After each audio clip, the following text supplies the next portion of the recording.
Bwana, tunafahamu kwamba tuko kwenye dirisha dogo la usajili na tayari limeshakwisha kufunguliwa na tayari tumeona baadhi ya vilabu vikiwa tayari vimekamilisha usajili wa baadhi ya nyota ambao tumeshuhudia pia amekuwa akitumika kule kwenye michuano ya Mapinduzi Cup kwa maana ya NMB Mapinduzi Cup. Sasa kwa upande wa klabu ya Yanga tumeona baadhi ya nyota ambao wamesajiliwa kwenye dirisha hili la usajili na tayari wameshakwisha kutumika, na kuna kauli pengine ambayo tunaweza tukaitumia kwamba pengine huenda usajili wa klabu ya Yanga ukawa umeanza kulipa, na hii ni mara baada ya baadhi ya nyota kuonekana kwenye mchezo dhidi ya KVZ, mchezo wa kwanza wa kombe la NMB Mapinduzi Cup.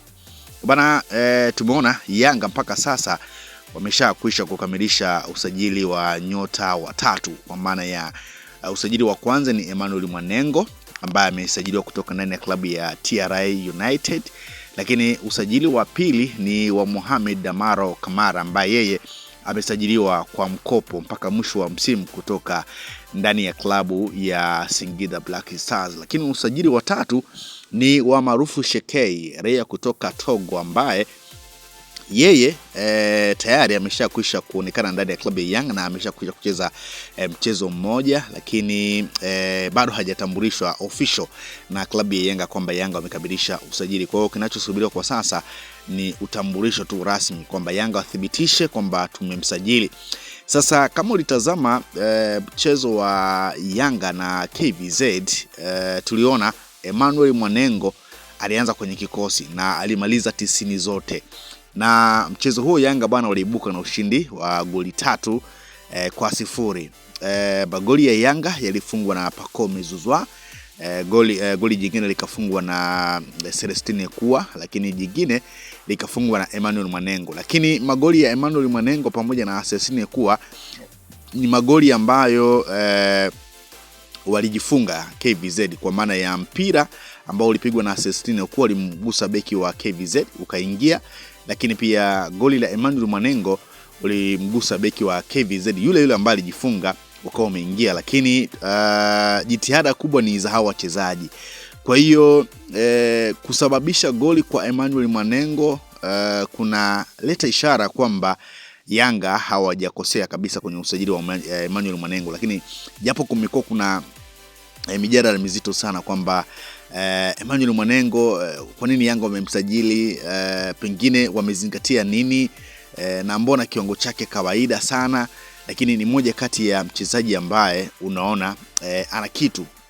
Kwenye zile dakika 90 ambazo alipewa na Pedro Gonçalves, niliona Emmanuel Mwanengo ni moja kati ya wachezaji ambao ni mara chache sana kuwaona pengine kwenye kila mara, kwa maana ya kila sehemu utamuona, lakini unamuona kwenye matukio makususi kama tukio la yeye kufunga goli, lakini tukio la yeye pengine kujaribu kupiga shoot. Ni moja kati ya wachezaji ambao unaweza ukasema Yanga kama watampa muda basi huenda akafanya jambo kubwa sana ndani ya klabu ya Yanga. Lakini tulimuona Mohamed Damaro Kamara mara baada ya kuingia akitoka Duke Abuya bana, moja bonge la mchezaji ambaye kwenye lile eneo la katikati unaweza ukasema Yanga wamepata mtu kweli kweli. Hata kama pengine Duke Abuya ataumia na nafasi ikachukuliwa na Mohamed Damaro Kamara, bwana unaweza ukasema ametoka Duke ameingia Duke kutokana na uwezo pia wa Mohamed Damaro Kamara. Lakini tuliona pia aliingia Maarufu Shekei licha kutokucheza dakika nyingi sana, lakini Maarufu Shekei si mgeni sana kwenye macho ya wapenda soka. Tumemwona akiwa na Singida Black Stars, mmoja kati ya wachezaji wazuri, mmoja kati ya wachezaji ambao wanajua kupiga mashuti, mmoja kati ya wachezaji ambao wanajua kupiga mpira iliyokufa, mmoja kati ya mchezaji ambaye anapiga pasi za mwisho. Kwa hiyo hata mchezo ambao Yanga walimpa nafasi alionyesha baadhi ya vitu ambavyo unaona kabisa kwamba kama ataendelea kupata nafasi ndani ya klabu ya Yanga basi huenda Yanga wakapata mchezaji, ama huenda Yanga wakawa wamepata mchezaji ambaye pengine ile namba 10 kwa maana ya mchezaji ambaye anacheza nyuma ya washambuliaji, huenda wakawa wamepata mtu sahihi.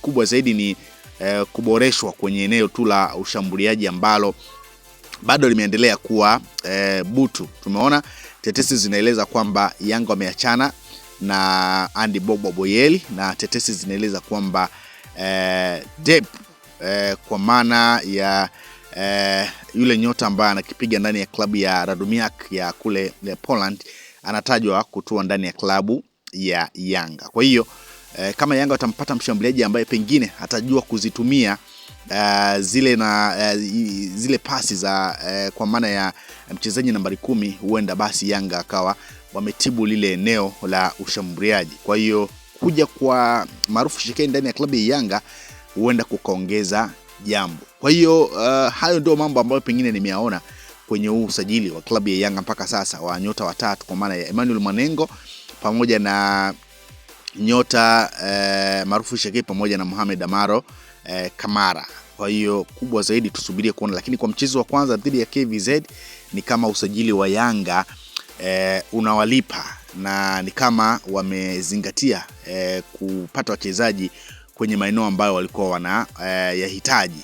La tunafahamu kwamba leo Yanga wanakipiga dhidi ya TRA United, moja kati ya mchezo mgumu sana, moja kati ya mchezo ambao pengine tunakwenda pia kuwaona nyota hawa ambao wamesajiliwa ndani ya klabu ya Yanga wakipewa nafasi ya kuonyesha jambo kwenye mchezo huo. Kwa hiyo kama Yanga wataendelea kuwapa nafasi au nyota ambao wamewasajili kwenye dirisha hili dogo la usajili, huenda tukawa sasa tunapata maneno ya kuzungumza, kwa sababu huwezi kumzungumza mchezaji kama hapati nafasi ya kucheza, itakuwa unamuonea. Kwa hiyo tusubirie na kuona, dirisha dogo la usajili bado liko wazi, tetesi bado zinaendelea kuwazungumza Yanga na vilabu vingine. Tumeona Wekundu wa Msimbazi Simba tayari ameshakwisha kutinga hatua ya nusu finali na wanakwenda kukutana na Azam FC. Yanga kama natinga basi anakwenda kukutana na Singida Black Stars. Kwa hiyo dirisha dogo la usajili ukitazama baadhi ya nyota ambao wamesajiliwa ndani ya klabu ya Yanga, unaona kabisa kuna mwanga fulani ambao wachezaji waliosajiliwa wanaonyesha kwamba ni kwa nini wamesajiliwa ndani ya klabu ya Yanga. Kwa hiyo kwa neno fupi tu unaweza kusema usajili wa Yanga ni kama unaanza kuwalipa. Hatujui hao wengine watakao kuja itakuwaje, lakini kwa hao ambao tayari tumeshakwisha kuona kwenye michezo ya Mapinduzi Cup kwa dakika chache, sio nyingi, unaweza kutumia neno kwamba usajili wa Yanga ni kama unaanza kuwalipa. Tetesi bado ni nyingi juu ya baadhi ya nyota ambao pia wanaondoka ndani ya klabu ya Yanga. Tumeshuhudia tayari Dennis Nkane ameshakwisha kujiunga ndani ya klabu ya TRA United akitokea Yanga Afrika. Kwa hiyo kwenye mchezo wa leo Dennis Nkane huenda akaenda kukutana na wajiri wake wa zamani ambao ni Yanga, ambao tunafahamu kwamba